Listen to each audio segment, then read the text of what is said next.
Conversar um pouco da importância de árvores de grande porte também, né? A diferença que é estar debaixo de árvores com uma copa saudável, né?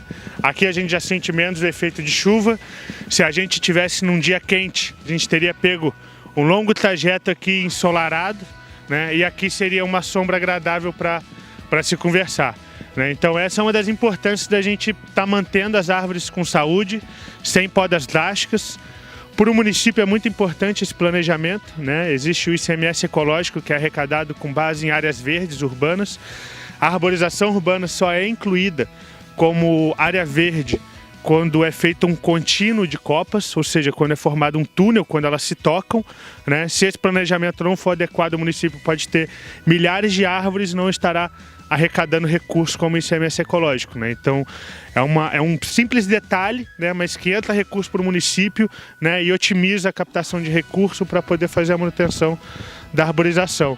Ao contrário do que a gente vê ali naqueles angicos que foram feitos, são indivíduos imensos, né? Já era para ter uma copa muito grande, se conduzido da maneira correta, já estariam bem acima da fiação, sem trazer problemas, né? Claro, por estar acima da fiação é preciso estar sempre fazendo uma manutenção, monitoramento, poda de segurança, mas não estaria sendo grande problema para a fiação elétrica, e a gente percebe que ele não cumpre mais nenhum papel, né? Nem paisagístico, porque ficaram feios, né? Não cumpre nenhum papel de qualidade ambiental, já que não proporciona sombra, não reduz a temperatura, né?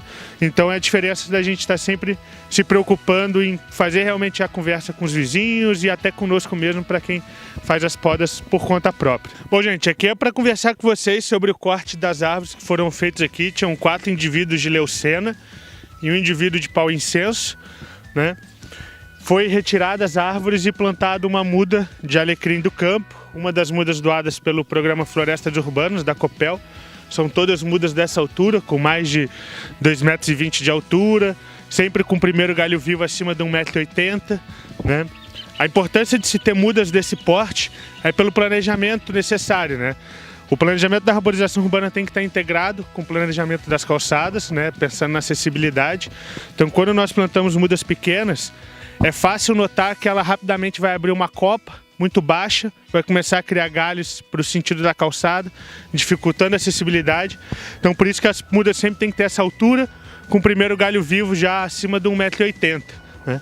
As árvores que foram cortadas são espécies exóticas invasoras. Para quem não conhece esse termo, se refere a espécies que não são nativas do nosso ecossistema, não ocorrem naturalmente nas nossas florestas. E apenas por ser exótica não é um problema, né? Um exemplo é o carvalho europeu. É uma espécie exótica, mas que não apresenta nenhum perigo para a nossa biodiversidade nativa, né? Onde a gente planta ela, ela fica ali, ela não se dispersa naturalmente, com muita facilidade, né? Já a leucena, por exemplo, é uma espécie muito eficiente na sua sobrevivência, né? Ela, como dá pra gente ver a quantidade de fruto que ela tem, ela solta milhares de sementes por ano, né? A semente dela resiste por décadas no solo, né? Então, ou seja, ela começa a ocupar os espaços das nossas espécies nativas dentro da floresta. Por conta dessa preocupação, o Paraná foi pioneiro, né, através do trabalho de uma pesquisadora chamada Silvia Ziller, no Instituto Horus de Curitiba, aonde junto ao IAP foi elaborada uma lista de espécies exóticas invasoras, tanto de plantas como de animais.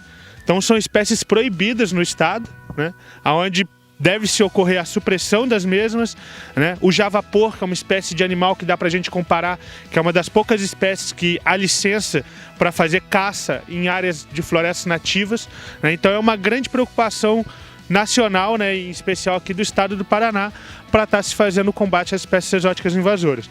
Então o corte foi feito buscando a adequação do município para a legislação estadual e imediatamente também já foi plantada uma muda nativa de alecrim do campo, né, para poder estar retomando uma boa arborização para essa rua. É uma calçada tranquila, né, não tem fiação elétrica, então dá para se plantar uma espécie de grande porte, né? E eu gostaria de salientar para vocês ali do outro lado, já para a gente observar o tipo de fiação. A fiação de cima ali é uma alta tensão, é o que a gente chama de alta tensão compacta, e a de baixo, aqueles fios entrelaçados ali, é uma baixa tensão isolada, né? Essas outras mais baixas são telefonia, internet, TV a cabo, né?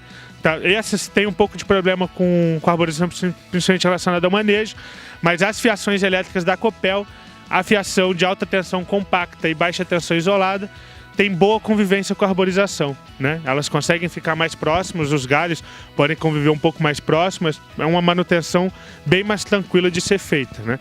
São Mateus do Sul é um dos municípios com maior índice de alta tensão compacta e baixa tensão isolada, o que permite um planejamento bem bacana aí relacionado à arborização de grande porte. É interessante comentar a diferença dos benefícios, né? Vou falar de regiões asfaltadas, por exemplo.